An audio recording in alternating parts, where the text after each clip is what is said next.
Welcome everybody to another episode of Locked In GSW Podcast. I'm Brian Ferrino, joined by me is my co-host Jordan Medeiros. We also got our regulars on here today after a big win. Mr. Bashar himself, we're now reminded, Chris Polo, and Super Dave from Real Talk Niner Talk. How we doing, fellas? Doing good, All doing right, pretty good. good now. Really good. Yes, sir. Third quarter sucked. Let's get right into it, fellas. Warriors come in, take a 3-2 series lead, win at home. Steph Curry had a struggle game. That's okay because Andrew Wiggins came in and destroyed it. Was it 26 points? I think 13 rebounds, right? 26, 13 total. 26 and 13, rebounds, 2 assists, 2 steals, 1 block. Yeah. Plus 12 minus. Yes, sir. And the Warriors came out hot from the beginning. So let's go ahead and jump in. Chris, what are your thoughts on tonight's game? You win a game and Steph Curry doesn't hit a three for the first time in like Forever. 50 years. Like what the hell? Like how does that even happen against a defense like Boston? Wiggins, Clay, Jordan Poole, they all had to step up at some point in the series to give Steph support. And Clay was talking about that in his post-game presser, like we have to get him some help on Monday, and they did. I think this is Jordan Poole's best game, in my opinion, in the series. Andrew Wiggins balled out.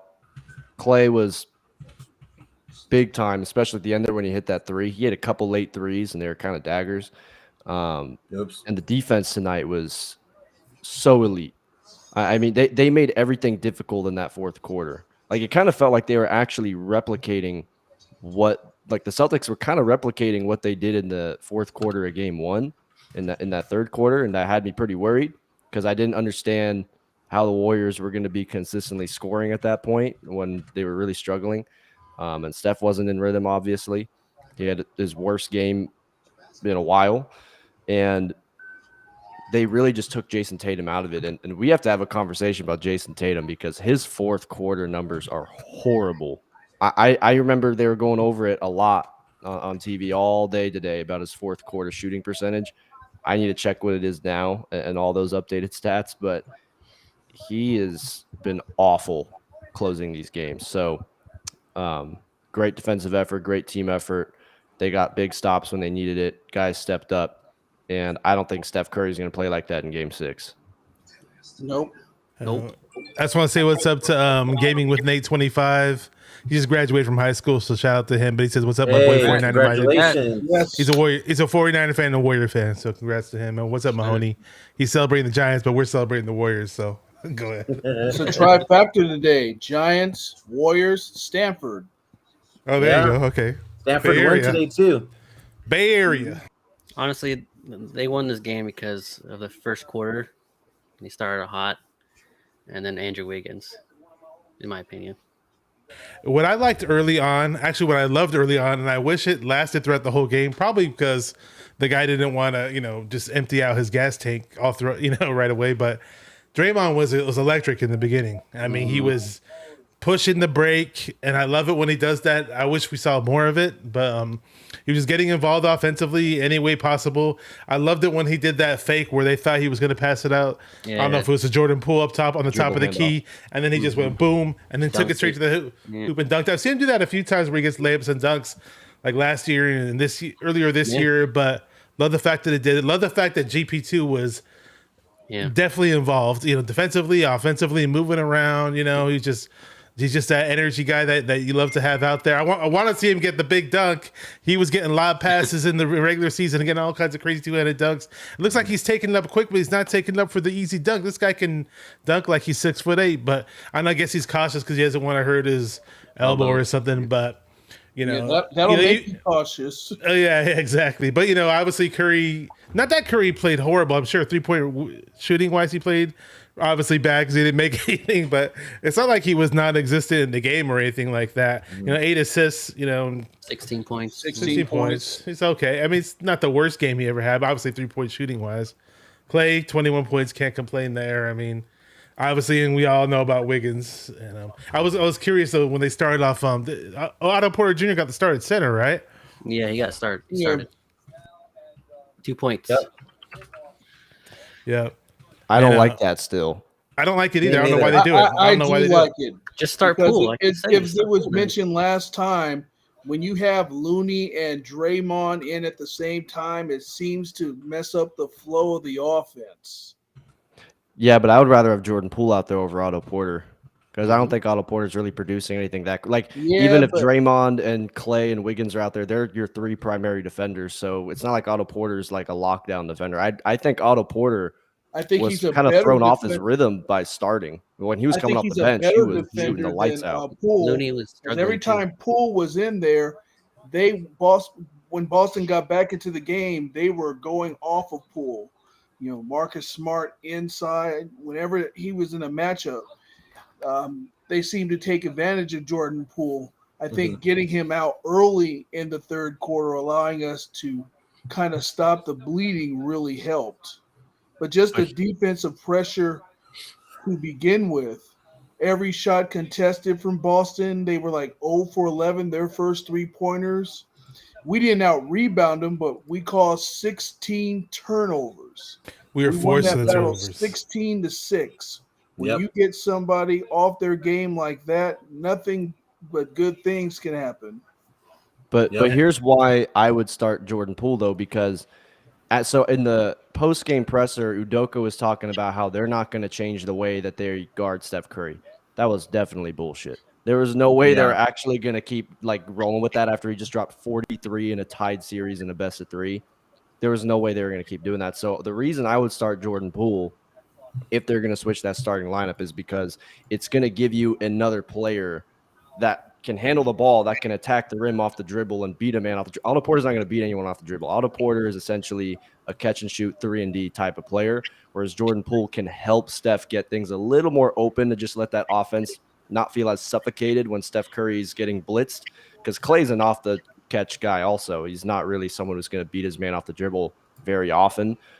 Wiggins is playing great, but to have another guy out there who's actually a threat, I think will help, because it's not like Otto Porter's a lockdown defender. I do agree he's obviously a better defensive option than Jordan Poole because he's bigger, he's longer, he's a better rebounder, of course. But like I said, if Draymond's out there and Otto Porter's out there, you're already small ball anyways. So Draymond, Wiggins, and Clay are your primary perimeter defenders. If you're taking away Jason Tatum and you're taking away Jaylen Brown, that's all you really need to do. You just have to hope that those other guys don't hit shots and do whatever you can to close out on those corner threes. So I would start Jordan Poole to just see if I can open up Steph Curry a little bit, because when they do what they did tonight and they do it in Boston, I want Steph to not feel so out of rhythm from the very beginning of the game. And Jordan might just get himself going earlier, and you don't have to take away Steph Curry's minutes to do that either. So I'm just saying, if they're going to not go with the regular starting lineup, I would rather have Poole. Yeah. Even if it's just for like 4 minutes, and then you put Looney in. How The about only that thing belt? about Poole is his dribbling is inconsistent. There are times where he dribbles erratic and very easily turns the ball over. That's why I'd be a little gun shy at starting him at this point. It is inconsistent, but I think that Jordan Poole, when he's not attacking and he's in the game, then he's kind of useless. Because when he's in the game, I want him to be aggressive, but I actually feel better if Steph Curry's out there with him rather than in the non-Steph minutes. The non-Steph minutes tonight were bad for a while until that fourth quarter came around and Jordan Poole started getting in his rhythm. And like Shifty's saying, like, yeah, Jordan Poole off the bench for a spark sounds great, but he's not been a spark off the bench very consistently in the series. I would think that Otto Porter playing 15 minutes or almost 15 minutes, 2 points, I think you can get better production than that if you're starting Jordan Poole, because Jordan Poole only played 14 minutes. I feel like there's a lineup. I think it's Steph, Poole, Clay, Wiggins, and Looney is actually, I think, going into this game, their highest plus minus for a lineup. I think Jordan Poole gives you a chance to just hit the ground running immediately. And they did, mostly because of their defense in the first quarter. But let's be real. This is a game where offensively, they struggled so bad. They should have been beating them by like 20 points in the first half. They should not have been up like this 12, 11-point leads. They should have been up way That's more. why I was still scared after halftime. Yeah.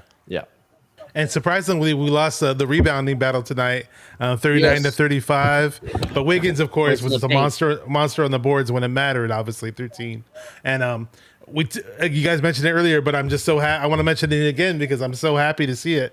You know, we barely turned the ball over in this game in comparison to other games. Only 6 turnovers for the whole damn game. You know, and we forced 18. So shout out to the ball. You know, Warriors for handling the ball properly. Even though Curry had his crappy over whatever 10 shooting night on 3-point land. I don't know how many he launched, but Nice. you know. Yeah, it's just good to see, man. Good to see that, you know, in other areas we can fix it. Even though we're bad in some areas, in other areas we can overcome it. What's up, Cory? Jason Tatum Cory? has the most turnovers What's good, Cory? in a playoff run, by the way. Did you guys see that? Say it one more time, Chris. What about Tatum?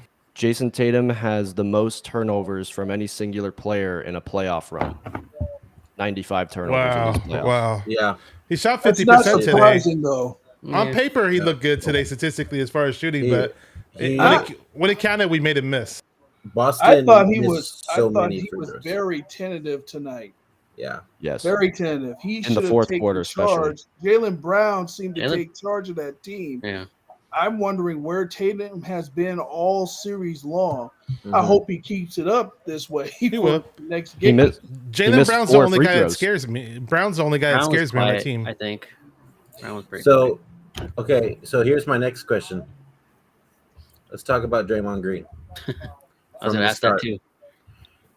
He came out aggressive, looked Yes. 100 times better, and he was locked in tonight. What are your guys' thoughts? Cory, we'll start with you since you just joined. Start with someone else. I missed pretty much the entire second half. I was busy. Well, he Draymond needed to do something after game 4. I saw the first half of the 8 points. I see he didn't score again, and I see he also fouled out. he played like someone who was really pissed off that he got benched in the fourth quarter of the last game, which is exactly what he needed. I think the first play that people really saw from Draymond where we knew like, okay, he might be having a bounce back game night was he tried to cut off a pass to advance the ball past half court. And he dove out of bounds trying to save it. And the crowd started to get loud because we kind of felt like, okay, this is the hustle Draymond. He's gonna be locked in. Right from there, I kind of knew, okay, we're gonna get regular like Draymond we're used to seeing. And then like Bashar brought up earlier, the fake dribble handoff, which is something that he does from time to time. Because like it takes one of those, it starts making that defense have to actually think about it the next time they run a dribble handoff. So seeing him being more aggressive, I still don't like it when he's taking threes, but seeing him be aggressive was very, very positive. If that Draymond carries over into Boston in Game 6, this should be wrapped up. Yeah. Well, I also wanted to point out too that 3 that he shot from the corner that was, I think it was ending the half, I believe, right? Yeah. If he made that, that crowd was going to erupt. Yeah. Hey, but speaking of ending shots though and making shots, Jordan Poole had that nice buzzer beater, didn't he? I forgot at what point in the game it was.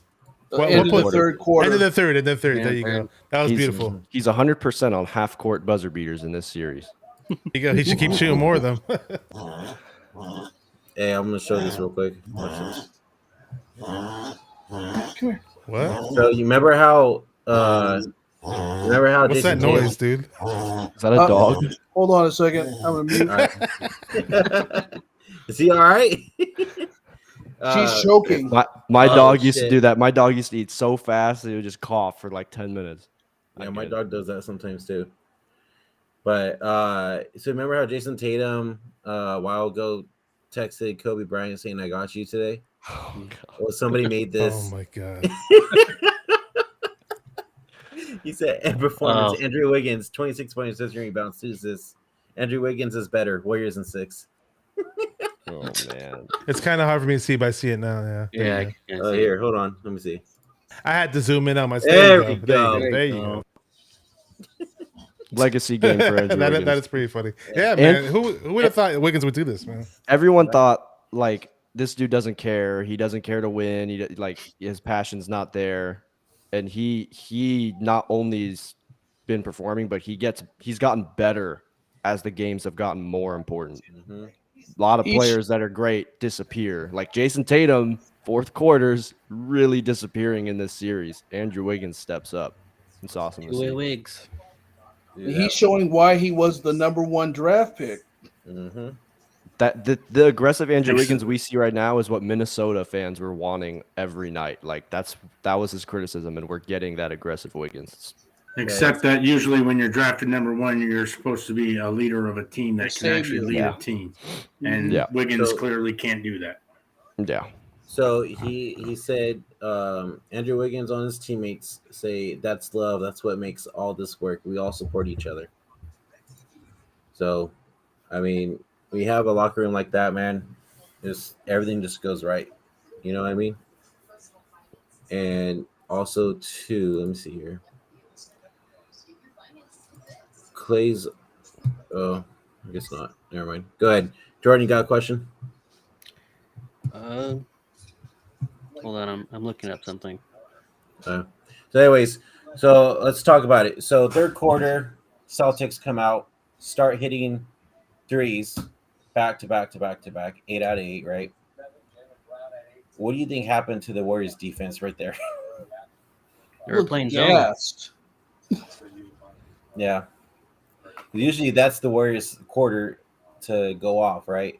And I think they only scored what? I think 24 maybe. I want to say. It was 35-24 in the third. Yeah. So only time you'll ever see that. Warriors outscored their opponents in the third quarter in every single game, and it's usually not even close. Mm-hmm. The Celtics almost matched their whole first half score in that quarter. Right. Yeah, that's true. 39 in the first quarter. I know that. So, I mean, I'm still in shock that the Warriors actually pulled this win off with Steph shooting 0 for 9 from the 3. And just having just a horrible night, And his threes weren't even close. Yeah. They were like... It was short on a lot of them in the first half of what I saw. Even in the second half, too. Even when they were wide open, he wasn't getting... You want to know how we won? You guys want to know? Turnovers were 18-6. Yeah. Yeah, you brought that up. Yeah. The Celtics and Warriors... The Celtics and Warriors are interesting. They both have like this same stat of once they hit 16 turnovers, their record is significantly worse. And yet we ended up how identical it is. Back to Steph. What was it at the very end, towards the end, where Steph had like the ball to 3-point line, and then he had somebody on him, and then he took another dribble and stepped back and shot it up. That was the one time I thought he'd make it. Yeah, the one thing I didn't like is though. Well, I love the fact that we were forcing turnovers and getting breaks, but what I hated was so many missed opportunities on breaks. Good thing we won the game, but there were so many times where they had numbers and they're opting for 3-point buckets and bricking, and like. Come on, guys, just get the easy layup or try to get a dunk or something, I'm thinking of that 2-on-1 where Thompson had it. Yeah. He could have easily gotten a layup, and he passed it up to Steph, and Steph bricked it again. Even if Steph just attacked the basket on that cut, because listen, like Steph was pretty open for that 3, but I think he was hesitating a lot. He just didn't have it tonight. Yep. He will this game. I think game 4 really, really tired him out, I feel like. I mean, I know it's 2 days, but still. Go ahead, Cory. We committed 12 more fouls than they did, and they ended up going to the free throw line 31 times to our 15. The difference, they missed 10 free throws. Yeah. Tatum missed 4 of them. What did you guys think about the foul calls tonight? It was weird how many more fouls I don't know exactly the numbers, but it felt like once the second half came around, they were just not letting them play anymore. It was just weird. But the one thing that was really making me nervous for the Warriors was in that fourth quarter, their defense was elite at that point. Like they were making things really difficult. But down the stretch, they started fouling Boston like 4 or 5 seconds into the shot clock. And I'm sitting there like, you guys have these guys clamped up. Don't make it so easy. Like they were getting the basket so fast and fouling so quickly and just putting them at the line. If the Celtics were hitting their free throws tonight, like throughout the whole entirety of the game, could have been a different story. I don't know. But to me, it was just, you got to clean that up if game 6 comes around and you have a lead on these guys and it's close on the road because they might get, the home court calls. And you don't want to put them on the free throw line when you're trying to have a closing run and making it so easy, because it's one thing if you're fouling, but to foul so quickly over and over again, You're just like asking them to crawl their way back into the game. But what is that BS when Marcus Smart does it? And I saw Williams or Wyatt or whoever those guys, and they keep doing it and getting away with it. And at one point it happened on a replay, and the announcer was like, "Oh, that's not a foul." Like they do this bullshit where they hook, they grab somebody's arm and hook it in. What he said was, "It's not a foul if they don't see it." That's what he said. Oh, okay. I thought he was trying to say it wasn't a foul at all. I was like, I've seen it. I've never seen a team so deliberately just like hook people's arms and act like it's not a foul. Let's give a round of applause for Jordan. There was a lot of flopping. I was about to say that. Listen, a lot of flopping. Jordan Poole got away with a lot tonight. Marcus Smart tried to get away with one when Clay hit that three in the second quarter. Yeah, when he flew back. I was kind of scared when Marcus Smart was hitting those wide open shots. So we were here goes Curry missing everything. Hey, Clay pulled the Jason Tatum move. That's what he did. It's funny. Jason Tatum does that all night, man. He extends it's funny that arm. Though because of the fact that Jordan drew that foul on a flop against Marcus Smart. That's what made it funnier to see Marcus Smart complain about a guy flopping and getting called for it. He was bitching, man. Can someone explain to me how Boston attempts twice as many free throws as us? We were driving to the hole in that first half like crazy, and we can't end up getting a call. The second half, they were driving to the hole like crazy. Yeah, and I think a lot of 31 to 15 is ridiculous. Like late in that game, they 12 more fouls is ridiculous. Yeah. Usually these things even out by the time the game is over. 12 more fouls, 16 more free throws, and they still get blown out by 10. I put it more on the Warriors' defense late in that game because there was one, and they tried to challenge it, but off a made basket, Marcus Smart was already all the way down the floor drawing a foul off a made basket. Like practically one-on-one with Steph, or Draymond. I can't remember exactly how that play transpired, but to me, it was like they'd already fouled really quickly, like a couple times before that. You got to get back there. You can't, like I was saying, they're putting them on the line so fast. Like they weren't even allowing themselves to try to make the Celtics earn points off a full shot clock. Like they were going at really like the Warriors' pace at that point, just putting their head down and going really fast, and they just kept putting them on the line. So that better get cleaned up. It's not. Yeah, they were fouling, but the main problem was they were not stopping the Celtics on the point of attack. They were just off the dribble, beating their man way too easy. Do you think the officiating was called relatively down the middle tonight, at least in the second half? I think that, like, I'm a Celtics fan. I'm saying no. I don't know. All these games in this series, honestly, have been really weird. Like Kevon Looney got called for another stupid illegal screen today. Like it's been weird. I don't. First four fouls were ridiculous on him. I don't the first four that I saw. That last foul that Draymond fouled out on was very questionable. Yeah. That's the one I was talking about too. That should have been a foul on Steph Curry, not Draymond. If it was going to be a foul. Yeah, because he fouled him earlier before he even got off the shot. Luckily, it was so late in the game to the point where they were able to survive 3 minutes. Yeah, I think it was on Tatum. There was one play where Draymond got all ball, and like they just straight up called a foul. Right. Yeah, there's a lot of questionable. There was that one part. I don't know. I think it was the end of the third. Was it the end of the third quarter where Draymond was like following around Tatum on this? I was like, what's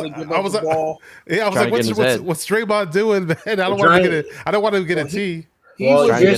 He was in their head tonight. He got Smart pissed. He got Tatum pissed. He was back to his good old self there. That's something we really needed. Yeah, because listen, these players listen. They listen to stuff, and I'm telling you, the last few days, people have been highlighting. Like I forget which show it was this morning, but I was watching it when I was at the gym, and I don't know if it was First Take or another show. Yeah, it was because they were talking about who was more disappointing in the series, Jason Tatum or Draymond Green, and they were debating that. And they were going over Jason Tatum's numbers, and I wish I had it pulled up somewhere, but his fourth quarter numbers are horrendous. And Draymond knows this stuff. First of all, the dude has his own podcast. There's no way he's not listening to this other stuff and taking it in. Like now. They know, like they're lying if they act like they don't listen to that stuff. They know Tatum's numbers in the fourth quarter this series, And that right there was Draymond trying to dig deeper into his head to ensure that, because they know these guys have not been to the finals before. Put them mentally on their heels as much as you can, because I feel like what they really tried to do tonight was not just beat the Celtics. I felt like defensively they were trying to take their will to play the rest of this game completely out. Yeah, from the very that's beginning. why I was going to agree with you when I first jumped on there, Chris, is because, and again, I missed, I don't know, about 6-7 minutes of what you guys were talking about before I could jump on. The Warriors went for their throat very early in this game. And you made the point of saying, why the hell couldn't they have been up by 20 by halftime? Because they should have. Missing a lot of open shots. The defense was just on straight lockdown on that entire first half.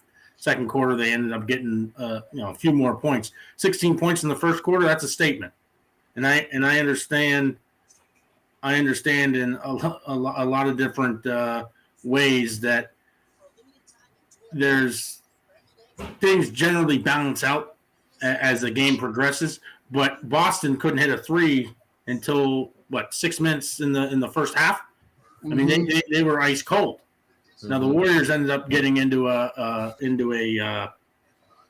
struggle there where they missed, I think, 14 in a row in the second half. So Boston comes out blitzing, giving us their best, what it seemed like their best shot coming out to make sure that they could have stayed in that game. They ended up coming back, taking the lead, and then it was just kind of back and forth for a while until the Warriors, I guess, ended up taking. I just kind of feel like a fish out of water here because I missed pretty much that entire second half. But it's a good one, bro. And everything. I'll probably go back at some point and rewatch at least the second half because I saw the first half and it was a clinic on defense. I mean, you want to show basketball camp or something like that of how defense is supposed to be played. You show them the Warriors film of that first half because Boston couldn't do a damn thing. The one thing I didn't like, and again now I'm going to start nitpicking, they are still leaving them open for too many threes. They went right back to that stupid zone. It doesn't make any sense to me. Play one-on-one, just man-to-man. Worry about the switches. Worry about the double teams. Leave the guys like a Marcus Smart who ended up getting hot a little bit there late. He couldn't hit a shot to save his life in the first half from what I saw. I think that's the first game they've lost where Marcus Smart has scored over 18 points, if I'm not mistaken. Exactly. Usually he puts up those points we lose. It's also the first time Boston's lost back-to-back games. Let's make it 3 in a row come Thursday and just finish this. 7-1. Win it in Boston, baby. And when you're talking about like the second half too, so basically that third quarter, Cory, they came out and it felt like it was the fourth quarter of game one all over again. They hit I think it was 8 straight threes, guys, if I remember correctly. It was oh my God, they're unconscious. And exactly listen, Marcus, we're in a best of 3 series now. I understand if you're playing percentages, you might be okay with Marcus Smart taking threes. At the end of the day, these are NBA players. You're in the NBA finals. You're trying to close out a championship. He's hitting threes. He's wide open. Just close out on him. Just close out. Trust your defense if he blows by you. I don't want to give guys wide open warm-up jumpers going into a closeout game in Boston coming up. I need to see that changed. Get out of the zone defense. I mean, to me, that's the way that you take that away. They did that quite a bit, I think, in Game 4, from what I remember. They ended up kind of going away from the zone, playing a little bit more man-to-man. They weren't able to a lot more contested shots than, like you said, warm-up threes. Simple. But you look at a lot of, I'm pretty much just basing this off of stats. You end up getting out-rebounded, which hasn't happened much in the playoffs this year. The foul discrepancy was a joke. The free throw discrepancy was a joke. But you look at pretty much all the other stats. I mentioned earlier, they had 31 free throws, but they only made 21 of them. Right. There's the difference right there. Now, you don't expect a team to be perfect from the line, but 18 turnovers will do it. 18 to 6. 6 turnovers, you take that all day. And twice on Sunday. I'm telling you, it's one of those things that, to me, you are going to have a hell of a time. And I think, Chris, you made the point. Anytime the Warriors are over 15, maybe 16 turnovers, they're in trouble. Yeah. And same for Boston, too. I think Boston's record, they showed it. I think when Boston's over 16, they're 2-13 or something like that. So it's really similar how bad these teams are after 16 turnovers. And also when you miss 10 free throws, it feels more like closer to like 25. Uncontested shots from 15 feet away, and they miss 10 of them. Boston looked like they had the chance there in the second half after that big run, and they let. And again, I don't exactly know exactly what happened. A 19-4 run. 19-4 run to come out. The Warriors couldn't shoot. They just looked flat. They looked essentially like they have been pretty much all in the first quarter of this entire series. They've been coming out flat in every single game. What I saw there, 22-7, 20, whatever the heck it was there to start the game, one of those things you have to be able to get out. And this is what I'm hoping that they can do come Thursday. I know we're going to probably get to this here before this podcast is over. Come out, blitz them early, get the crowd out of the game, and just play your game. Just play and have them have to exert all that energy to try to end up coming back like they did in the third quarter. My guess is that they were just gassed by the end, just missing a lot of shots and things like that. That would just be that's an what assumption. it looked like. But because they end up exerting so much energy down, I think it was 12, which isn't saying all that much with 24 minutes to play. But at the same time, the Warriors have to be able to play 48 minutes of basketball. We have yet to see that in a single game in this postseason. Yes, they've looked good for, say, 3 quarters, but then they let opponents come back in and all this stuff. But the Warriors are in a very good spot right now. They just have to keep the foot on the gas and just make sure that they don't allow Boston to be able to gasp for air. I just want this to just be a suffocating game. Boston, I'm sure, is going to be favored by 3 or 4 come Thursday. I want to blitz them and beat them by double digits again. Just make a statement. Just say, yeah. So I'm going to show what Draymond Green said in the postgame real quick. I got a question for after. Actually, you know what? We'll do it this way. Oh, wait. No, not that way. No, this way. Oh, man. What am I doing, man? Okay, here we go.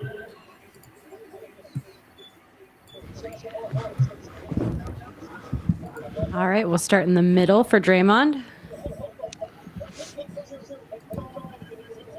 Marcus Thompson, the Athletic.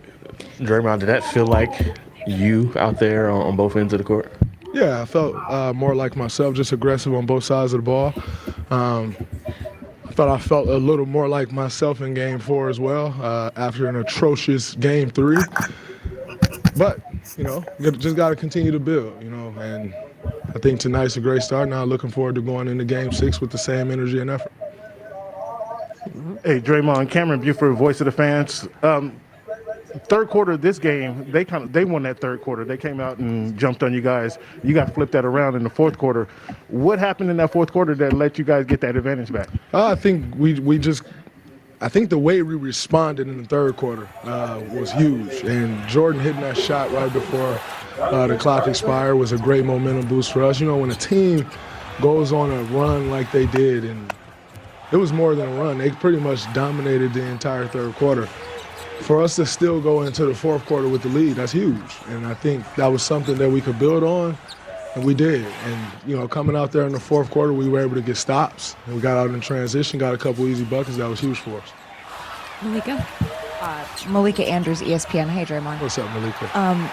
Andrew Wiggins has been such a consistent presence for you all playoffs long, really. Can you just speak to at what point that trust began to build that he was the guy you would look for in those moments? That trust has been building for 2.5 years now since he got here.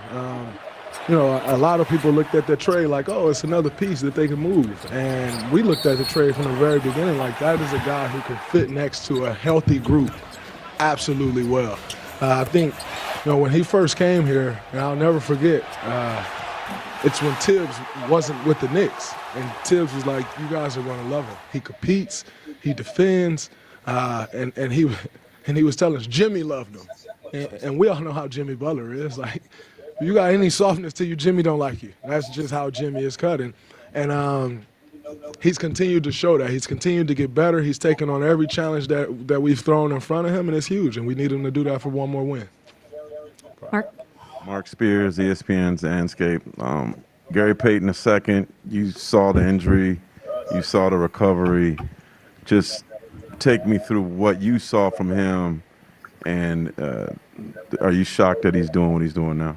I'm not shocked at all. I think, G is someone who works, and, he wouldn't be in this position if he didn't work the way that he does. And to see him bounce back from the injury like he did, it's like he just picked up right where he left off at, which is what he's done all year. He's defended. He's gotten putbacks. He comes up with loose balls. He's knocked his corner threes down. And, he's been absolutely huge. You're talking a guy who made this team as the 15th man and then became a key part of our rotation. So it's no surprise that he had the game that he had and that, he's had the impact on this series that, we all hoped that he would get back because we knew that he could have that impact. Hi, Draymond. Janie McCauley from AP. Janie. Following up on Malika's question just about Wiggins, when did you see this determined grit and confidence on both ends just start to really reveal itself? I mean, that didn't happen right away. Well, no, that didn't happen right away. I think he, started to fill it out, but coming into this year, he was an all-star starter for a reason. He defended very well. He scored the ball very well, and really just plugged right in. Like, it wasn't like, oh, you need to call a set for him every time. He's just kind of been getting it, and he's continued to do that. And I think the bigger the challenge has been that we've thrown in front of him, the better he's responded. And that's a guy like that. That's a guy. You want a guy like that. That when the stakes get big, they respond and they play their best basketball, and that's what he's been doing. Last question for Draymond. Sam on the right. Sam Amick, The Athletic. Dre, you've spent a lot of your career after wins talking about how amazing Steph is. Is it a different kind of satisfaction when it's a night like tonight? And especially after Game 4, you all talked about needing to help him. No, I don't think there's a different type of satisfaction. A win is a win, whether Steph gets 43, 10, and 4, or whether he finishes with 16 on 7 for 22 shooting. A win is a win. And, obviously we have spoke about helping him, and I don't think he's been out there helpless. Like, that's the narrative. But everybody's doing their part. And, tonight, a night that he didn't have it going, we found offense elsewhere. And that's kind of what it's been. But in the same token, if he's got it going, we're going to be heavy Steph Curry. That's just what it is. So the whole notion of this guy doesn't, he doesn't have help. Well, he got 43. He's going to keep shooting. And we're going to keep doing all that we can to get him shooting. So it was huge. And, now that's good for us. He was 0 for 9 from 3. He's going to be livid going into Game 6. And that's exactly what we need. Thanks, Draymond. Ready? Can you hear us? 14 off the bench for Jordan Poole. He had 3 threes tonight on a night when you guys as a team were not good from three-point range. You just weren't knocking down shots collectively. What in your mind was the biggest difference tonight? Just whenever I was given an opportunity to go out there and make a play. Offensively, defensively, to try to give our team a boost. And luckily I was able to do that tonight. I don't get the sense that you're short on confidence generally, but you made a move, I think, in the second quarter where you shook somebody and hit a little step-back 3, and it felt to me like maybe the most confident move you've made in this series. Does that stand out for you, or is that just another play? It was just another play. I mean, a good sign is I was able to hit a 3, try to get going early. And then in the second half, getting that opportunity just to kind of keep going later in the third and kind of give our team some momentum, but just being aggressive and trying to make shots and make plays for my teammates. Can you tell us what you guys are doing defensively to disrupt Boston and also cause the number of turnovers that you forcing throughout the game? I mean, tonight they have 18 turnovers. What are you guys doing consistently to force those turnovers? Playing with physicality, being able to play with physicality and being on the string and the backside. These guys are talented and they do a really good job of attacking the basket. So being able to have our primary defenders press up a little bit, be physical, and being able to be connected on the backside and being in rotations and help play team defense has been huge. Jordan, what is up with you in these end of quarter desperation shots? You were begging for the ball. Wiggins maybe a little bit late, but threw it to you. But in all seriousness, that was a big-time shot. it really kind of got the momentum back because they had a great third quarter, and you guys were able to keep the lead going into the fourth quarter and use that going into the fourth. But what is it? You just in those situations, is it supreme confidence? Every time.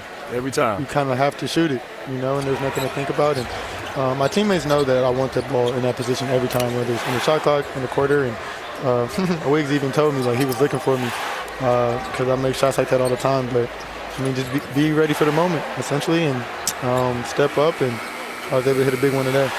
Jordan, the last 2 games, the efficiency has been up for you. You've been playing a little bit better offensively. Is there anything that you saw specifically from a defensive standpoint that they were doing early in the series that you've made an adjustment to? Nah, just being aggressive. Just being aggressive. Just going out there and looking for my shot, hunting shots, and trying to, I guess, play make for other people. And I know that they think that I'm a focal point and they try to pressure me a little bit. So just hunting for my shots, and my teammates are open, find them in a position to score. Jordan, our guy Dennis Scott is outside, but he still can hear you and talk to you and ask you questions as well. Yeah. Yeah, hey, Jordan, I talked to you a few days ago. Can you talk about how Steve Kerr has instilled more confidence in you when the ball's not going in, but you still have to play at a high level? Can you share with the fans how Steve Kerr has been so good for you?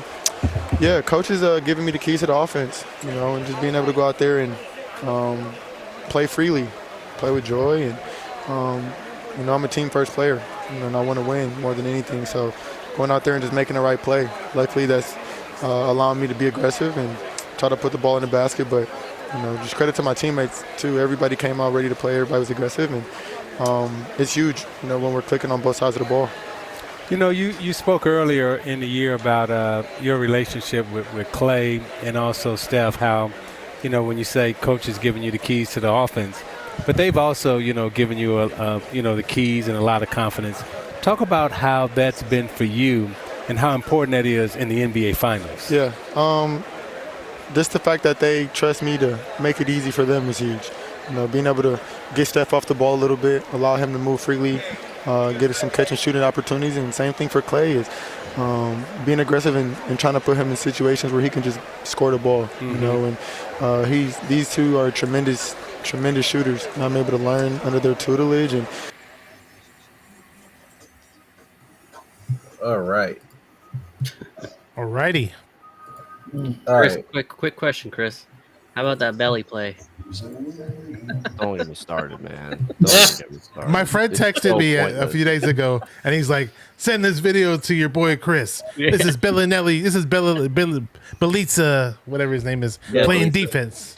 Dude, I do not care what Tatum's numbers are either. I know that there was that stat about when Belly's guarding Tatum. Dude, there's no when I'm watching it, I'm like, there's no way Kuminga can't do this. Like that's like my thought is, I don't know that's where I get on Jason Tatum, because I don't know if I'm Jason Tatum, I'm thinking every time I see a Bielitsa out there, it's barbecue chicken every single time he's out there. Like, I would cook that dude all the time if he was out there. You saw Marcus Smart took advantage of him this evening, and he didn't last long. You mean Oscar the Grouch? Here's a stat they brought out. Boston was 1 of 10 when Draymond Green contested shots tonight. Wow. That's how you can tell Draymond came out on defense, man. Still the best defender in the entire association. He actually moved up. I want an argument because you're not gonna have one. Yeah, he would have won Defensive Player of the Year running away if he hadn't gotten hurt. Yep, I agree. And the Warriors still would have had the #1 in defensive efficiency if he hadn't gotten hurt. So he means everything to this team, especially on the defensive side of the ball. And Curry and Draymond moved up in the stats list in the playoffs, and then Curry moved up past LeBron for most threes. Or no, was that Clay? I don't remember who it was. It was Clay. It's Clay. It's Clay that Well, moved up. the trio is now standing alone yeah. with the most wins in the finals over I the Spurs. I sent you that graphic, Brandon. I don't know if you saw it. But like Cory said last time, we need that number to be 21, not 20. Yep. Yes, well, sir. We do. You know one stat though. So going into Game 6, so I remember the last time Steph Curry's 3-point streak ended. Do you guys remember? It was when he went like 0 for 10 in LA. It was KD's first year. Remember what he did the very next game? 128 games, and then he went off for 54 in the Garden. No. So his 3-point streak ended in the 2016-2017 season. They went to play the Lakers, and it was like, oh my God, is this team not going to work out? Steph went 0 for 10. He dropped like 50 or something. He went 13 for 27 from 3 the next game against the Pelicans and broke the NBA record at the time. So should be a fun follow up to a 0 for night in terms of 3-point shooting. Mm-hmm. And don't forget about Game 6, Clay. Game 6, Clay. Yes. I want it to be Game 6, Curry and Clay. How about Game 6, Clay, Curry, and Poole? I'll take any combination as long as Yeah. it results in All a three of W. them. Same. Game Come out 6, firing Bielitsa. and No. Game 6, Kuminga. Game 6, Moody. How about that? Jeez. I would like for Clay to get it just because of all the crap he's taken from Boston fans to actually. He was Game 6, Draymond. Speaking of that, Dave, Clay was actually trolling the Boston fans in the post game tonight. Let's see if I can find it. Clay makes me Curry. nervous with that, man. I remember every time he trolls, like I just remember 2016 when he was saying like it's a man's league and they didn't win after that. It makes me nervous when Clay does that. I'm not gonna lie. Brings back memory. I just want Curry to cement his MVP, man. So yep. I think he cemented it in Game 4. Yeah, that's a lot of Game 4 people say. locked it up. He could go out there, have a pedestrian night, and if they win, it's locked up. In fact, if the Warriors close it, Now the no one NBA else should is- get another vote. He should be the only one getting voted for that Now award. the NBA is like the unanimous MVP that he won. Yeah, 20 years because ago. as great as Wiggins has been, he should not even get a single vote if the Warriors closes out. There's no way. The would not even Warriors in this won Game situation. 4 because of Steph. Yeah. Exactly. You got it, Brandon? No, not yet. But Oh, I okay. do want to say let this sink in, everybody, that we are one more win away for our next chip. Yep. 4 in the last 8. I'm gonna be celebrating, 4 in man. the last 8, man. Dynasty is still alive and kicking. Yep. Well, all I remember is when we lost to the Raptors, I had certain people message me on Facebook or comment on my Facebook posts, and we were just going back and forth, back and forth. The Warriors are done. The Warriors are done. That's all I kept hearing was the Warriors are done. The Warriors are done. The Warriors are done. So this will feel really good if we get it. People want to convince themselves the Warriors are done any chance they get. I mean, they were doing that this year. I don't think the Media was Warriors are trying going to be push that done this for year. another 10 years, to be honest with you. Chris Especially if actually- these guys pull out. Yeah, what Chris their actually potential.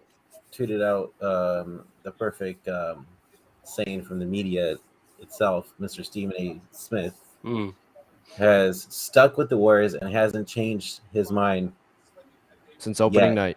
Since Opening night, he picked them to win. Okay, okay. Who Everyone was this? else, though, Oh, Stephen A. Smith. Ever since opening night, he picked the Warriors to win the title. But everyone else, it feels like at that network, has just tried to bend over backwards to say why the Warriors' title window's over. I remember somebody, and I don't know her name, but she's been covering the finals too, and she was literally saying on national television that Klay Thompson would hopefully average 8 points a game when he comes back, and I thought that was hilarious. I Like it was the most remember. laughable take. He averaged 20 for the season. You can put Exactly. that shit to bed. I just remember when Clay I was want to coming bet on back. that, by the way. I I want to bet on remember that. when Clay was coming back. I just remember I remember Eddie Johnson, former Phoenix Suns, was one guy, but a whole bunch of other dudes were saying it too. I just can't remember the names. But when Klay Thompson comes back, don't expect him to be the same Klay Thompson. Don't expect him to. Well, hey, he's not too far from the guy he was before he got hurt. So. Yeah. Good guess. I mean, and his defense has picked up too, and you saw that in the past 2 games as well. As long as he's not facing anybody super fast defensively, he's fine. Yeah. Want me to read? No, never mind. Just gonna show this real quick. I'm just excited to build on it, and wow, just gonna be. I've never been so excited to go to Boston. I'll tell you that. Yeah, nobody's excited. Nobody's excited. Oh I've man, never it's been just so bulletin excited. board material, man. It's just bulletin board material. Oh You can see it goes, shit, man! He's gonna it get all goes the one boo of two birds ways. now. All the boo It birds. goes one of Game two ways. 6. Like now Game game 6 six, stuff. Clay has to show up and they have to win. Otherwise, if it goes to game 7, that clip is going to be replayed over and over again. Well, they got to end it in Boston. They have to. Yeah, end you it don't in want Boston. to. You don't shut want to everyone up. entertain. You don't even want to entertain game 7. Like you got to treat game 6 like it is your game 7. You can, like that's the danger. Some teams they Exactly. go into game 6 up 3-2, thinking like they have game 7 in their back pocket. You do that, you pretty much mentally lost the series. So I know that Steph, Clay, and Draymond aren't going to think that way, but the other guys that are new to this scene, they have to be on that same page mentally. Because what I saw from the Celtics today, mentally they kind of collapsed, is what I saw. I mean, this back-to-back games, they have under 100. Warriors 2016 finals, up 3-1. Beautiful. So there's actually an that old was my tweet. prediction actually in 6. So there's an I old said tweet. 5, and it should have been 5. If Boston doesn't go crazy in the fourth quarter of game 1, this would have been wrapped up tonight. I think, yeah, so it was like the 2015 finals or something. Jason Tatum actually tweeted like Warriors in 6, and now people keep resurfacing that old tweet.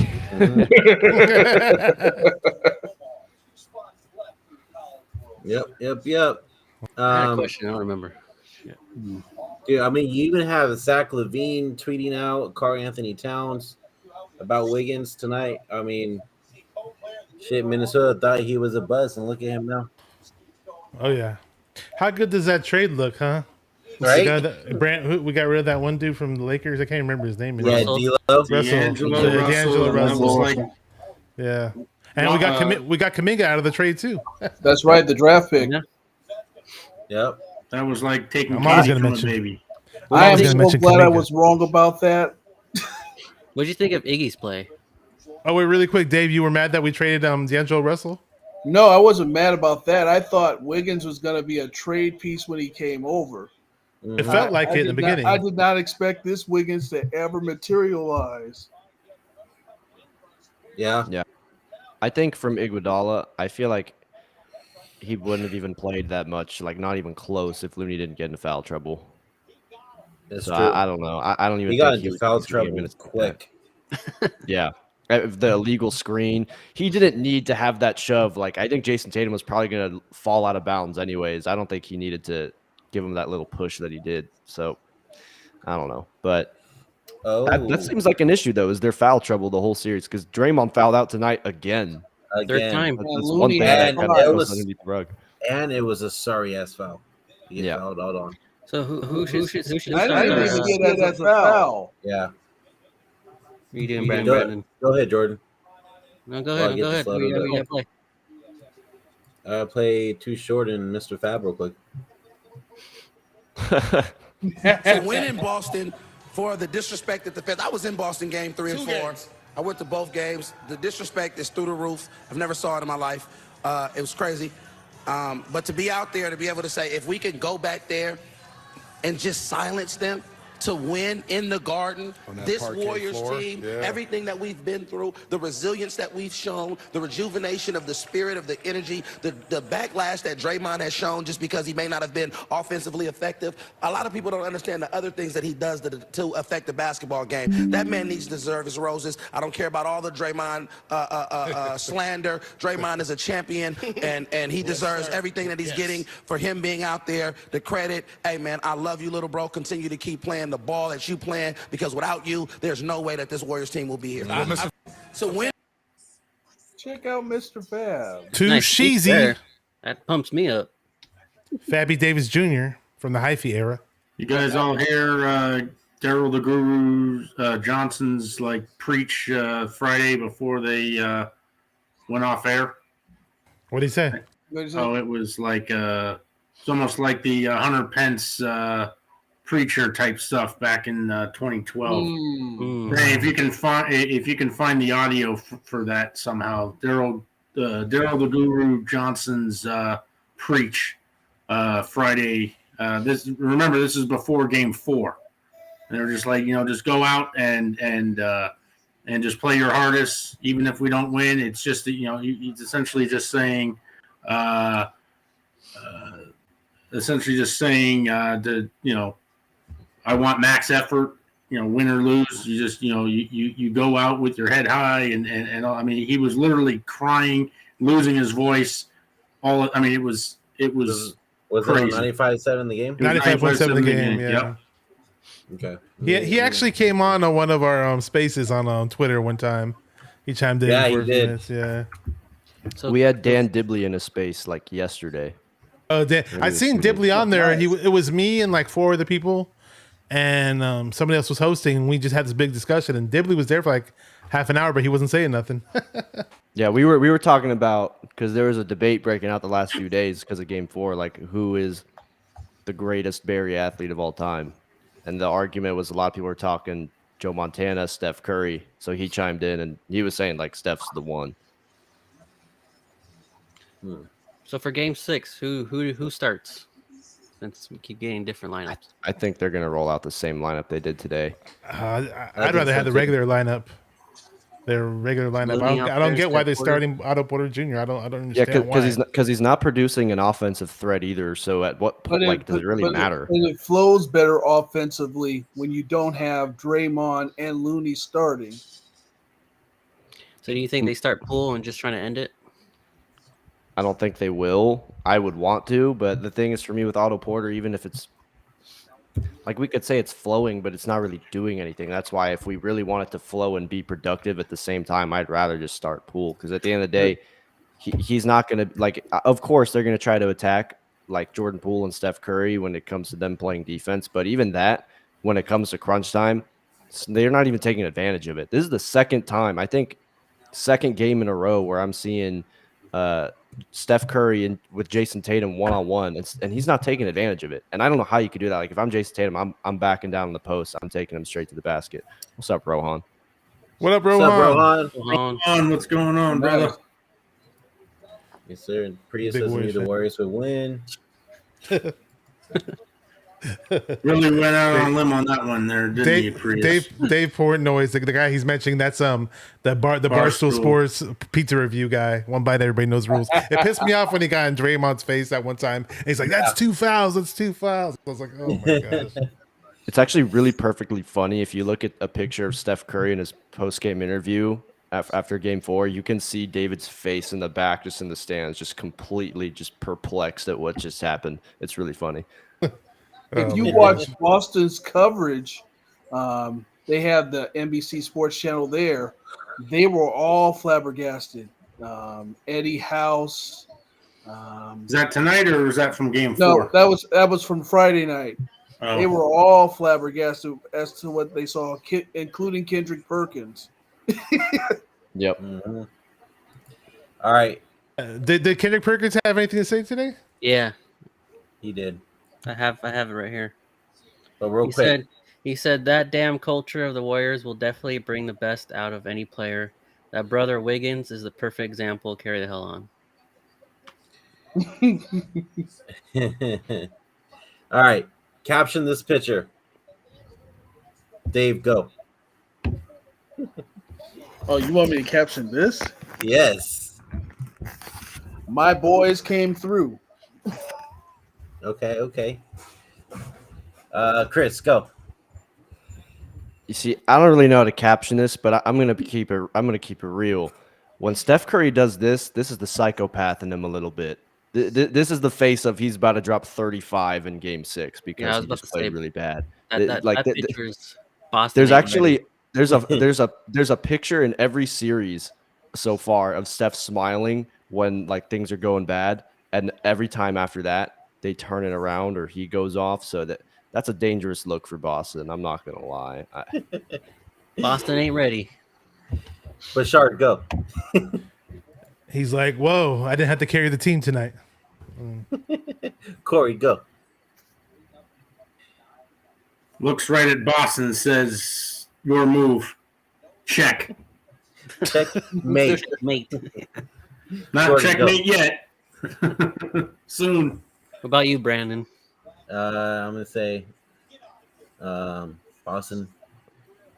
Be ready for Game 6, Curry. Okay. Oh, okay. Yeah, I mean, especially in the playoffs, you rarely see Steph have back-to-back really bad games. So yeah, picking pops and pick and rolls and no more zone screens defense. up.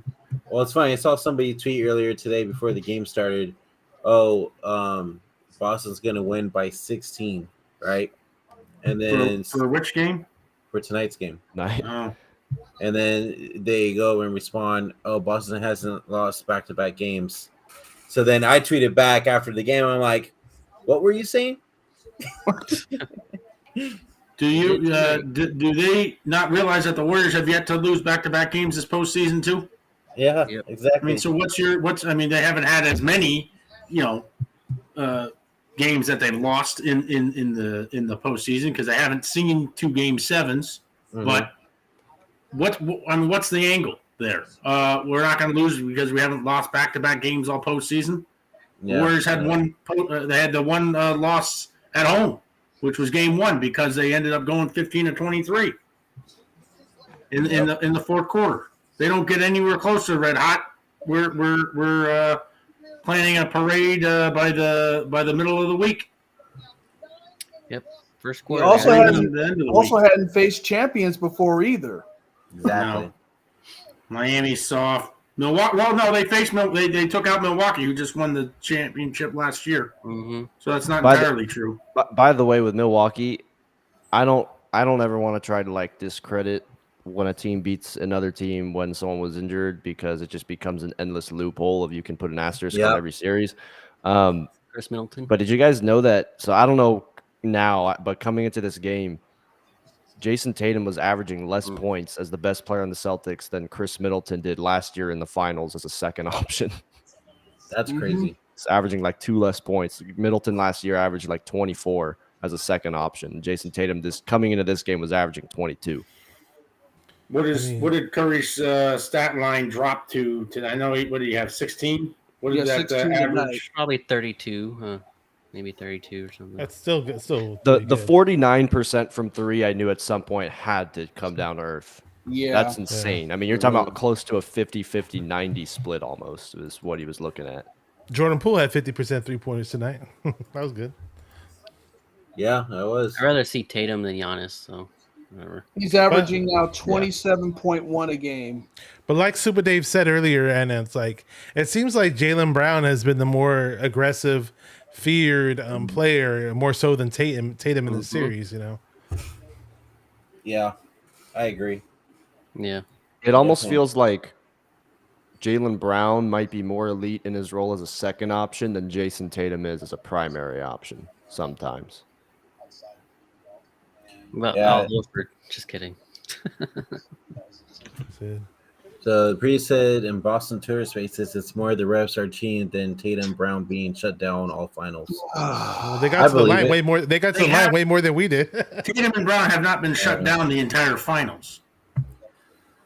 Yeah, he's been really good. Whatever Priest is talking about is complete incorrect. I was thinking if Boston won, Jaylen Brown would be the Finals MVP. Yep, I think so too. I don't think Jason Tatum even enters the conversation for MVP at this point. Yeah, coming into today, Steph's points per game were higher than Jason Tatum's field goal percentage. Hey, so Tatum tweeted out back in 2012, Jabari Parker is better than Andrew Wiggins. Oh, yeah. So now it's resurfacing. Oh, no. Yeah, I just seen it. Oh shit, man! That's you gotta crazy. love it. You gotta love it, man. Honestly, you gotta love it. Ari Parker. He might have been something had he not messed up his ankles. Yeah. You guys want to hear what Steph had to say on the backstory of his shirt? Yeah. Oh yeah, I saw that. Curry. One is about your T-shirt. I can read the final part. Aisha Curry can cook. Can you tell me the backstory? Oh, yeah. You got to ask around the room and ask Twitter. Okay. Yeah, absolutely. That's Boston. One is about your T-shirt. I can read the final part. He didn't explain it, though. He just said go to Twitter. I know. Just basically go to Twitter. I remember I actually saw some signs like that in Game 4. Yeah, so like she can't cook or something. Boston had a sign and it said Aish can't cook. So yeah, They had another one that said Deuce Tatum is greater than Riley Curry. They're talking about wow. No, we don't want a LeBron. Hey, so yeah, we'll make it I simple. would love LeBron, man. No, I'm not good. gonna I don't want front. LeBron. No, I'm not gonna front. I would take that. I would take 2 years of LeBron over just about anything else. I mean, oh man.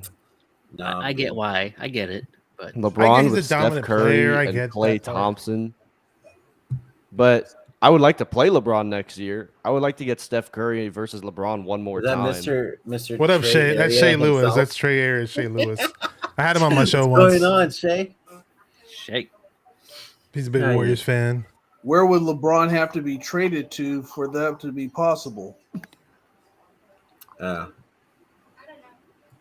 That means you're losing Klay Thompson. Draymond. You know what's funny? Did you see what LeBron said? He said something like, "Oh, yeah, sure, I'd love to play with the Warriors and play with a guy like Draymond Green. I'd love to have somebody cussing in my face or something like that." It's like, dude, you couldn't handle Draymond cussing at you in that 2016 NBA Finals. You had to complain to Adam Silver about it and said, "Oh, he said this about me. He said that about me." I think it's because he's constantly sometimes got a soft teammate like Kevin Love. You know what I mean? Like those years in the Cavs. Like I think that's what he's talking about. But Shea, Bofa. That's all I'm gonna say. Yep. He knows Well, what that since means. 2016, didn't Draymond sign on with LeBron's managing group? Yeah, he's still there. Yeah. Hey, by the way, the Dubs are wearing the blue uniforms. Game 6. The Philadelphia ones, the Philadelphia looking ones. I hate them. The blue and the I red. love those You don't uniforms. like I love the those. regular ones? I like it at home, not so much on the road. I like it at No, home. they need to go because of back way to they the old changed it. crossover jerseys that they wore back in the Run TMC days. They got to bring the retros back. I want. Those were I the would best actually uniforms like the to Warriors see ever them wore. wear the oak tree uniforms. Yeah, the yeah, old that- ones that said Warriors across the chest. Yeah.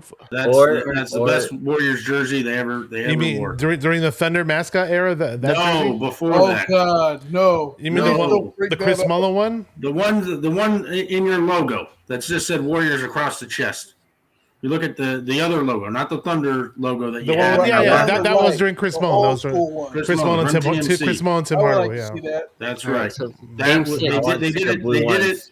They They did did it it- 1 year, They did it and once. then they went away from it. They need to I go want- back. To They did those. like a modern version of it. I- Don't Right. bring back Thunder. Game 6. Who's No, the not other Thunder. actor? The No. old Run Hey, TMC hey, jerseys. don't hate on Say, Thunder. Bring back Thunder. Come All on, right, man, R.I.P. no. Thunder. By the way, he passed No. away. The guy who was the mascot. So hopefully Right. we win this for him. Hey, real quick. I like the Oakland ones that they brought last year, Yeah. and then I like the ones they had this year, the blue and red. I like the city ones. ones.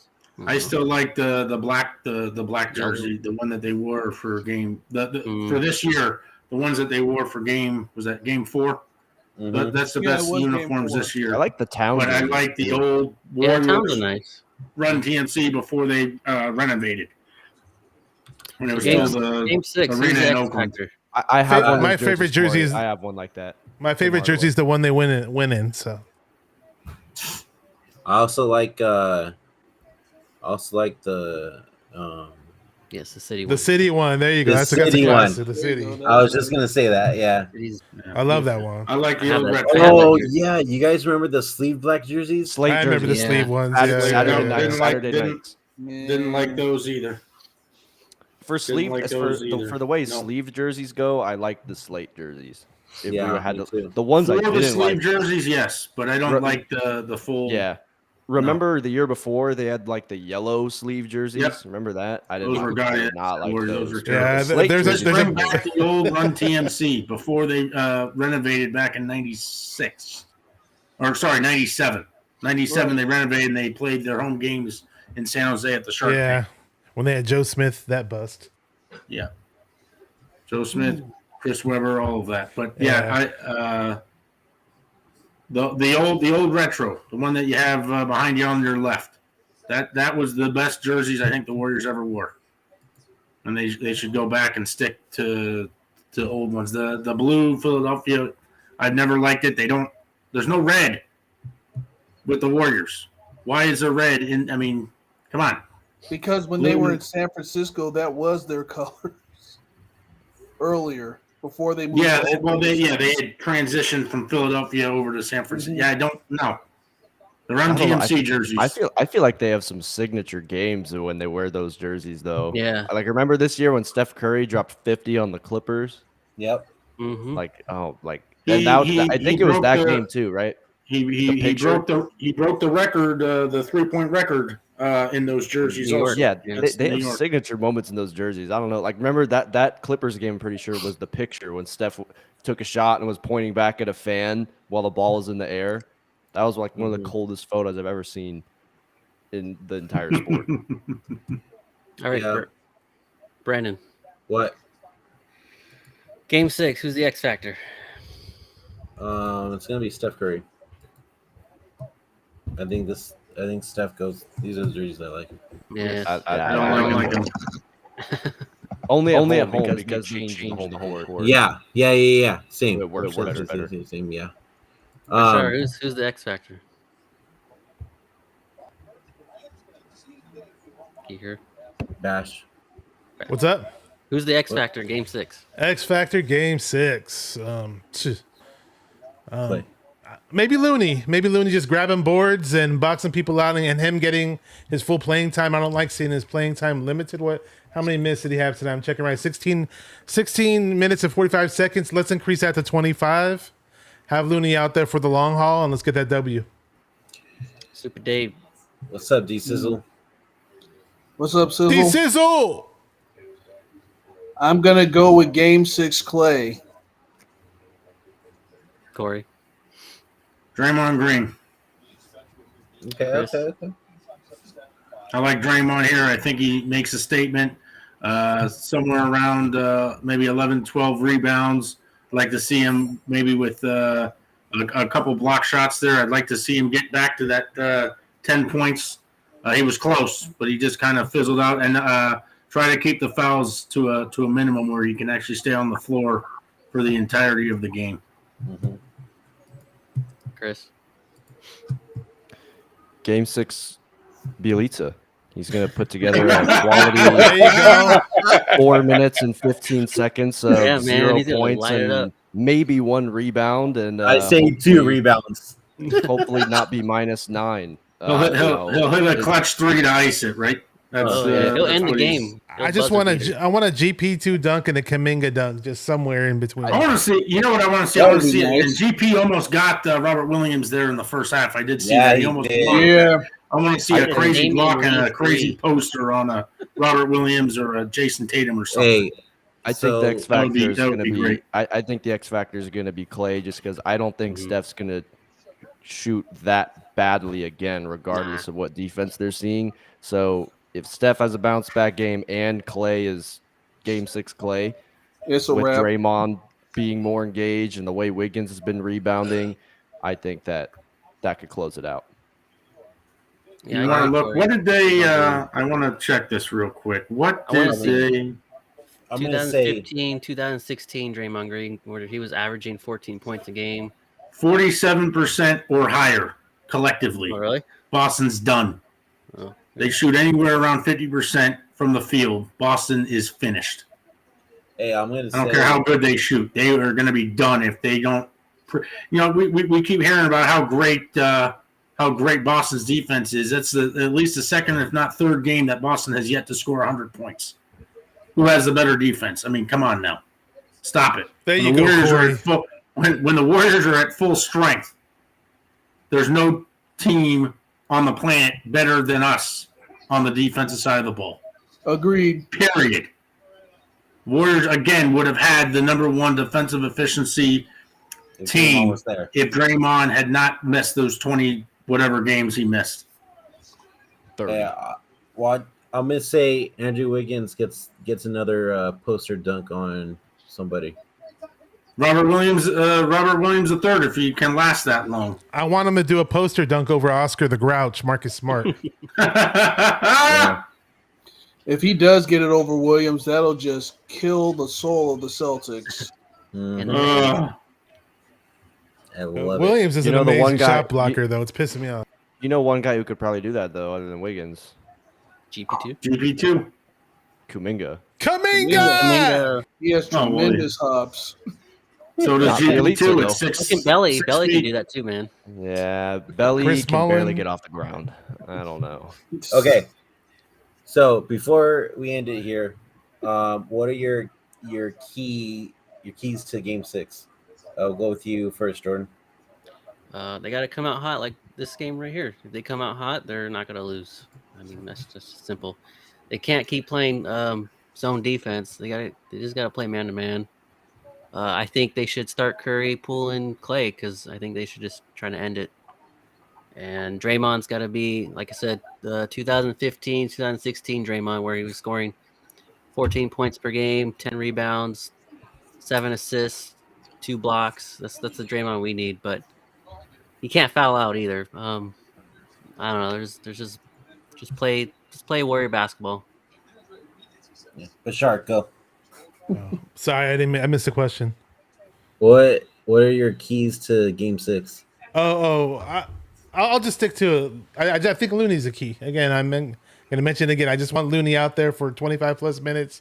He's been gobbling up rebounds all throughout the playoffs. He's been rebounding better in this whole playoff run than he has in the regular season. Wiggins has as well. Those two guys have just been hitting the boards, crashing the boards. And if Draymond can give them some help like he did today, he helped out everybody on the boards. And yeah, I definitely want that rebounding edge in this next game. We get the rebounds, we win. Chris? This is Game 7 mentally. You have to go into it with that mentality. Like that fourth quarter defensive effort that they had from top to bottom, no matter who came in the game, who came out the game. You need to start the game like that, and it's got to be consistent. You do that, the offense will, you're going to get the points somehow. But if you come out with that defensive intensity, the difference in the third quarter today was Boston and Jason Tatum looked way too comfortable getting to their spots, doing whatever they wanted to do, whereas in the fourth quarter, it felt like every possession for the Celtics was the most difficult possession possible. And if you can just make it uncomfortable, make it difficult from the very beginning, you can have them on their heels to the point where, when you're scoring on a team, it can obviously wear another team down mentally. But I feel like when you're getting stop after stop after stop and they don't see anything fall and you're grabbing every rebound, that takes their heart out of it. And if you can do that, it's going to take all the energy out of the building. And you got to go into that game just like the way they went into this fourth quarter of this game tonight. Dave? And he pretty much took what I was going to say. Even just contesting them, making them work, forcing the early turnovers, showing their inexperience. If you can do that for 4 quarters, you'll take the fans out of it, you'll kill the will of the team, and it'll be smooth sailing. Cory? The long and the short of it is Boston has their backs against the wall. You come out early like you did tonight, give them a good right hook, drop them, step on their throat, and suffocate them. I'm trying to hold back a little bit here. He's going to say something else. Yeah, I was going to say back, something. Corey. Get him very close. Don't hold back. It's okay. Get very close to the Detroit Lions opening presser. Contest the outside shots here, and we just need to run. We need to get that pace back to Warriors pace instead of just lugging the ball up. Obviously, when Boston has a made basket, it's hard to get out in transition, but just work your pace, get Boston tired, get Boston into foul trouble to give Udoka no other option. Where they're going to have to use Pritchard for 20 some odd minutes, 20 to 30 minutes where he's not used to. You're looking at just hitting the open shot, ball movement, get Boston's defense as confused as possible, and just punch them right in the mouth over and over and over again until they just give up. I would love to see Udoka have to end up pulling pulling everything and essentially conceding by the start of the fourth quarter. That's essentially what I would love to see. Yes. Realistically, 6 minutes left. Knock them on their ass and don't let them get back up to try to throw another counter punch at you. Get Clay, Curry, and somebody else, maybe Wiggins, to drop 80-something points, maybe 90 points combined, and just send Boston on their merry way, and we'll tell them that we'll see them next season. We are the better team. We have been the better team. The Warriors will lock you down on defense. Enough of this zone, like what Jordan had just mentioned. Get back into that man-to-man, the switches, whatever, and get out and run. Like I said, the magic number here is 47% shooting. Get those balls into the basket and force Udoka to end up using like 4 or 5 timeouts in the first half because he doesn't want to have this game get out of hand too early. The Warriors are the better team. We have to go into a hostile environment and prove to them why we're the best team in the association. Wiggins, sure, he just scored 26 tonight, and he went 0 for 6 from 3. Oh wow! Take everything to the paint. If those start dropping, they're in The trouble. three doesn't stop dropping. It's over. Let's put it this way: if the threes aren't working like they weren't working in Game 4, especially, go to the paint because they have been going to the paint and scoring all playoffs. So it's not like they haven't been struggling in that area. So you can't find one way to get points. Find another. All right, so let me read Brian Windhorst. Let me read what he said. He said they have a $340 million dollar payroll. You just don't have to beat the Warriors on the court. You got to beat their checkbook. This was a checkbook win for the Warriors. What's he talking about? He's acting like we just went out and signed all these free agents or something. Yeah, he used to cover the Cavs, man. I don't take anything Windhorst says seriously. But actually, listen. So Wiggins, I'm actually looking now because I was curious. Because Wiggins has been pretty consistent. So in his last 18 threes, he's 3 for 18. At some point, that's going to drop. So that one guy, Brian Windhorst, is he the same guy who's covered LeBron since he was in high school? Yes. Okay. Yeah, my friend can tell me about him. Who cares? He was the one who complained about Riley Curry being at the press conferences back in like 20. Yeah, when Riley was there. Oh my gosh. Yeah. D Sizzle said, "Who are the refs the next game? Does anybody know?" I guarantee it's going to be Scott Foster. I put money on it. Who was the crew? Who was the crew this game though? This past game, do you guys know? No. Let's look it up. I don't know, and that's a good thing. Yeah, and they got to the line way more than we did, but we still. We all know won, Scott Foster though. That's all we know. I guarantee you it's going to be Scott Foster. Just watch. Oh God, probably will. His name. He just officiated Game 3, so okay, I'll tell you. There's enough. I think there's enough games in between where that could be a possibility. But remember, I remember reading this before Game 3 started. Boston doesn't like Scott Foster either. I know. Officials were Mark Davis, Tony Brothers, and Josh. Yeah. There you go.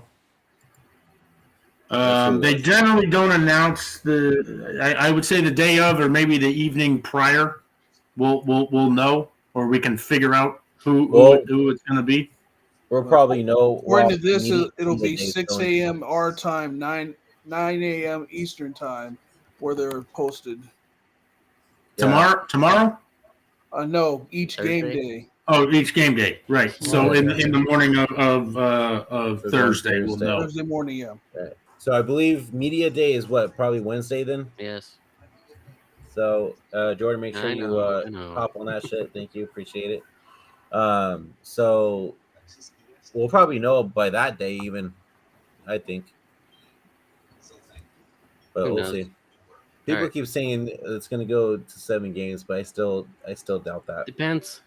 Just depends on how well Golden State plays and if they can the turnovers. I mean, just force Boston into mistake after mistake. Mm-hmm. I mean, it's going to get that crowd even rowdier and the first more quarter hostile. goes. First quarter's I do one thing, but you saw they obliterate them in the first quarter. They should have been up by 20 instead of the 16. and Boston still came all the way back and actually took the lead in the third quarter. So I do. First quarter is important, but it's not everything. I do They want got to to point come out out early though. I think the Celtics, if we look at how much space they've been giving Steph the first 4 games, I think that they were actually banking on saying we're going to make Steph Curry beat us himself and take out the whole supporting cast to kind of eliminate the depth. Then I think after game 4, they switched that up today. And even though Steph shot terribly, because of the space that creates, and it means that they're using Steph more off the ball because of the way he's just being blitzed as soon as he gets the ball inbounded. He had the second highest plus minus today still, even after all that struggle. It was plus 15. Yeah, I was going to ask, how did Boston enjoy that game 4, leaving Steph open? Didn't work out too well. So they said they're going to pick their that, poison. Yeah, that's what you have to do with this team. Period. If Steph isn't going off, then it's Andrew Wiggins. If Andrew Wiggins isn't going off, it's Klay Thompson. If Klay Thompson isn't going off, maybe it's Jordan Poole. Maybe it's Gary Payton II. The Warriors are so deep, it's almost silly. And then on top of it, they have an elite defense that can lock you down at any given time. It's an almost impossibility to be able to beat this team 4 out of 7 times. Now, they can do it, but you generally are going to need like a catastrophic injury or something that just happens that, goes in their favor, like game 1 where they ended up shooting the lights out in the fourth quarter that saved them. Warriors should have won both those games at home to start the series. But it didn't quite happen. So get out early and just keep the foot on the throat and just don't let them gas for air. Right. Keep that double-digit lead as long as you possibly can, because I think it's doable. I really do. Yeah. You get out like you did today. You stop making silly mistakes. 6 turnovers. Probably won't see that again. But if you do, they're lifting the Larry O'Brien out in very close to where the Hall of Fame for the association is. So that would be bittersweet to do it right in front of their home fans. Yep. That'd be nice to piss off the Boston fans like that, us holding the trophy. And as much as I want to see the Warriors fans celebrate, I don't want it to go to Game 7 though. But sure, it'd be great to have it in front of the Warriors fans. Warriors fans will be celebrating. That's all. I mean, right? That's for sure. I mean, dude, you see the watch party. Do it on the parquet floor. That's it. Yep. That's it. Finish it. Yep. Finish him. Reality. How well does Boston face adversity for the 3rd straight series? Mm-hmm. That's the question that they're going to have to ask themselves. How can we possibly do this a 3rd straight series, force a Game 7 and win? Because if you look at the series against Milwaukee, if you look at the series against Miami, that's exactly what happened. I think they were down 3-2 to Milwaukee as well. They had to force a Game 7 by winning Game 6, and then that one was at home. Miami was on the road. Miami actually won. Miami actually won Game 6. You're right. Yeah. You're right. Yep. So they weren't able to close it out against Miami at home, and they had to go on the road and end up taking care of it. Boston, we're not Miami. We're not Miami. We're a hell of a lot better. And if we were Miami would have ended up beating you in that series, this series would have been long gone either tonight or on last Sunday. So you better bring your absolute A game and hope and pray that the Warriors aren't shooting the lights out, because this could be a long Thursday evening for you. So before we end it, I'm going to go over the formalities real quick. For whoever's still here, go over to our YouTube channel if you haven't yet already. Hit that like, subscribe button. Really appreciate it. Still trying to grow here. If you haven't gone over to our Twitter page yet, it's at GSW _podcast. Instagram, locked in GSW podcast all the way out. We also have our Twitch page, twitch.tv/locked in GSW podcast. And we're also on Facebook as well, locked in GSW podcast. We're about to end it here right now, but before we head out, I'm going to get Bashar, Chris, Dave, and Cory the floor to give out their social media. So go ahead, you guys. Okay. Oh yeah, just at 49er Minded on Twitter at 49er Minded. On Instagram, just type 49er Minded, you'll find me. There's a Facebook group called 49er Minded, obviously the YouTube channel, and we're doing this Warrior stuff, but I kind of put the 49er stuff on hold, but there's going to be a whole bunch of 49er shows upcoming in the works, some returning guests, some new guests, and some other new stuff that you'll see when we get started again. Same here. Twitter handle, Mr. Edmondson. IG, Mr. Edmondson 30. You can see me tomorrow on Real Talk Niner Talk. And we'll be bringing up content every Wednesday, 4 Pacific, 7 Eastern, up until the season starts. Yes, Now, is that tomorrow or is that Wednesday? That is Wednesday. So it's not I'm already in Tuesday mode. Yeah. We're not at midnight yet. We're almost there. One more hour. Yeah. My Twitter is just my display name right here. So it's Chris Polo _. My link tree is there too. So you can get to my YouTube channel, The Polo Show. It's my podcast covering various sports. So obviously going to be doing a lot of Niner stuff too coming up, like Bashar was saying himself. I'm also on Spotify, Apple Podcasts, and Amazon Music. So if you just go to my Twitter, you'll see the link tree has the links to all those. I try to put everything on YouTube, whereas I may not put as much on those other platforms just because it's only audio. But I'm also jumping on other people's stuff. Like I've been jumping on with Niner Nate recently. I'll probably jump on with them tomorrow night to talk about going into Game 6 of the finals. So, you can find me there. You can find me on Twitter at sport_fanatic and the number 10. I don't just base my knowledge with basketball or football, baseball, or even hockey. Stanley Cup final starts on Wednesday, Tampa Bay and Colorado. Anything you want to talk about, we got the U.S. Open for golf starting this week out in Brookline, Massachusetts. We have World Cup coming in November and in Qatar. We know the United States will have Iran, England, and now we know that it will be Wales as their first matchup, I believe, November 21st. So any type of sport question or conversation you'd like to have, just hit me up at sport_fanatic and the number 10. The sports fanatic, Cory. Yes, sir. Also, if you guys want the audio portion of this podcast, just spell our name, Locked In GSW Podcast. We are also on Spotify, Apple Podcasts, Google Podcasts, iHeartRadio. Anything else? Spotify. SoundCloud. Spotify, So right? any podcast audio that you listen to, we're all on that platform. Brandon, you should have a little piece of paper that has all the platforms that you have, so you don't keep forgetting. Honestly, there's so many. SoundCloud. Yeah. Well, that's why you need to get a pen and paper and start writing. He could put it on the bottom of the screen or something. That'd be easier. Well, that's true. Shout out to our followers and our new subscribers. Thank you guys. And I keep trying to bring more in here for you guys as well. Thank you guys too. Yes. Thanks for joining us all the time, guys. We really appreciate it. We started this thing out last year, trying to do our best, even though the Warriors were sucking at the time. But now we've for sure improved 100%, especially with the help of you guys. Building an empire here, no pun intended. Yes. Yeah. So wait for next also. I also have a 49er podcast as well. If you guys haven't yet, go check out Fair Faithful Podcast. That's my channel, along with my co-host Christian Dyer, and we see Deion Johnson on there all the time too. So go check that out as well. Super Dave, I'm gonna have you on one time too. Cool. I'm sitting right here. And all you guys, of course.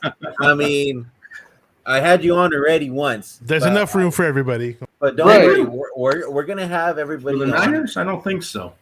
Yeah, I don't remember. Everyone here. We did the schedule. That's right. Yes, we did. Me, yeah. See, you did. Jordan's a one-trick pony up here. Yeah, Jordan's basketball. Likes the Raiders. And he's a Raider fan, so they can't all be winners. My sincere apologies. Stay in one city for more than 2 decades, then we can talk. Yeah. Oh, below the belt. No, it's not below the belt. It's just fact. I agree. I want them to stay in Oakland, but whatever. Oakland didn't Actually, want it was 24 years in Oakland the first time. Came in 60, left in 84, came back in 92 or 93, and off to Sin City. I think they're going to be in Vegas for a while, but we'll see. For sure. You think they would? How about the Niner Raider game? You guys going? No. So I'm going to be in Vegas. $1,000 for my ticket. New Year's Eve in Vegas already, and then We got a lot of Niner content creators that rented out a bar. Yep. And I'm gonna be in Vegas with a lot of different people. Because I was thinking about, we were all thinking like, wait, it does not make sense to pay like $1,000 for tickets. We're all gonna be scattered around. Let's just go rent out a whole bar. We already got a place. I saw that. I got the invite for that. Oh, yeah, I got man. the invite for that. So I'm gonna be out there. Nice. I totally do it, but the fact that it's on New Year's just kind of gets in the way. I don't know what's going I've on. been in Vegas on New Year's trying to get back. Yeah, that's the to crazy Southern part. California, it's a mess. Exactly. Being in Vegas in general is a mess for New Year's because they jack up all the hotel prices. Yeah, tickets for the plane too is ridiculous as well. So, Yes, sir. Looks like a 9-hour drive for us there, Brandon. Oh, for real.